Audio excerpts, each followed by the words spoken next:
السلام علیکم ناظرین، میں محمد عمران اور آپ دیکھ رہے ہیں یوٹیوب چینل تعلیمی دنیا۔ ناظرین، آج کا میرا موضوع ہے اردو پڑھنا کس طرح سیکھیں، اور میرا ویڈیو کا پارٹ نمبر 137 ہے، اور یہ میرا کتاب ہے اردو کی تیسری کتاب۔ تو چلیے شروع کرتے ہیں۔ بسم اللہ الرحمن الرحیم۔ پانی کو لو تو اس کا بھی یہی حال ہے، برتن میں ڈال کر اسے بھی رکھ کر دیکھو، ہوا کی طرح یہ بھی کچھ نہ کر سکے گا، جس سے معلوم ہوتا ہے کہ وہ دوسرے کا محتاج ہے، اپنے آپ کچھ نہیں کر سکتا، اور اسی واسطے اسے بھی کسی چیز کا دینے والا نہیں مان سکتے۔ اور ادھر کرتے ہیں۔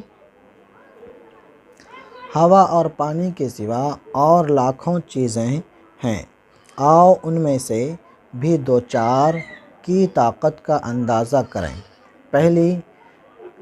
پہلی ہی نظر میں اونچے اونچے درخت نظر آتے ہیں، جن کی صورت و شکل دیکھ کر حیرت ہوتی ہے، یا جنگل یا پہاڑ، دریا اور سمندر میں نئی نئی صورت، نئی نئی شکل کے جانور دکھائی دیتے ہیں، جن کاموں کو دیکھ کر عقل چکراتی ہے۔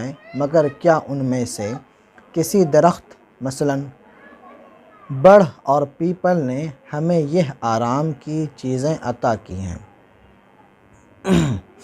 مگر کیا ان میں سے کسی درخت مثلاً بڑھ اور پیپل نے ہمیں یہ آرام کی چیزیں عطا کی ہیں، یا کسی حیوان مثلاً شیر، مگرمچھ، گائے یا بیل نے؟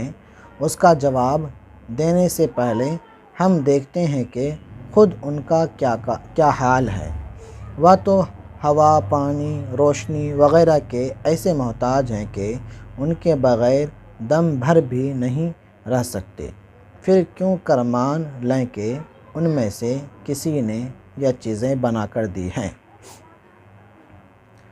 درختوں اور جانوروں کی نسبت ایسا خیال کرنا کہ ان میں سے کسی نے ہمیں یہ چیزیں عطا کی ہیں، بہت ہی بیہودہ اور نکمی بات معلوم ہوتی ہے، کیونکہ وہ خود ہم سے بھی قوت و طاقت میں بہت کم ہے۔ دیکھو، ہم سب آدمی مل کر چاہیں تو سارے درختوں کو جڑ سے اکھاڑ پھینکیں، سارے جانوروں کو ایک ایک کر کے مار ڈالیں، درختوں کو ہوا، پانی اور روشنی وغیرہ پہنچنے پر بھی ہم انہیں چاہیں تو بڑھنے نہ دیں، بلکہ سرسبز و شاداب ہی نہ ہونے دیں۔ جانوروں کا ایسا قافیہ تنگ کریں کہ وہ کھانے پینے کی سب چیزیں سامنے موجود پائیں، مگر ہم انہیں ایک بھی نہ لینے دیں۔ وہ ہزاروں جتن اور جان توڑ محنت و کوشش کریں، مگر کچھ نہ کر سکیں، بے بس ہو کر بھوکے پیاسے مر جائیں۔ پھر ایسی چیزوں کا کیا منہ کہ ہم ان کو ان نعمتوں کا دینے والا قرار دیں۔ شاید آپ کو نہیں دکھ رہا ہوگا، یہاں سے ہم پڑھ دیتے ہیں۔ مگر کچھ نہ کر سکیں، بے بس ہو کر بھوکے پیاسے مر جائیں۔ پھر ایسی چیزوں کا کیا منہ کہ ہم ان کو ان نعمتوں کا دینے والا قرار دیں۔ مطلب یہ سمجھانا چاہ رہا کہ ہوا کے اندر اتنی طاقت ہے، شیر، چیتا، پہاڑ، یہ سب کے اندر جو اتنی طاقت ہے، یا ہم کو فائدہ پہنچاتا ہے یا کوئی ہم کو نقصان پہنچاتا ہے، ان سب سے زیادہ طاقتور انسان ہے۔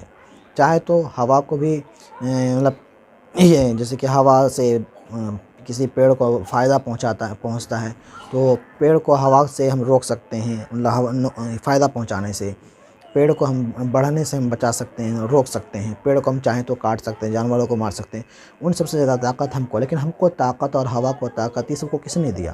سب اللہ تعالیٰ نے دیا، یہ کہنا چاہ رہا ہے۔ ادھر تھوڑا لمبا زیادہ ہے، میں اسٹاپ کرتا ہوں، یہیں تک اسٹاپ کرتا ہوں۔ اگلی ویڈیو کے اندر میں آپ کو پڑھاؤں گا آگے۔ امید کرتا ہوں کہ ویڈیو پسند آئی ہوگی، پسند آنے پر ویڈیو کو لائک شیئر ضرور کریں۔ ملتے ہیں اگلی ویڈیو میں، اللہ حافظ۔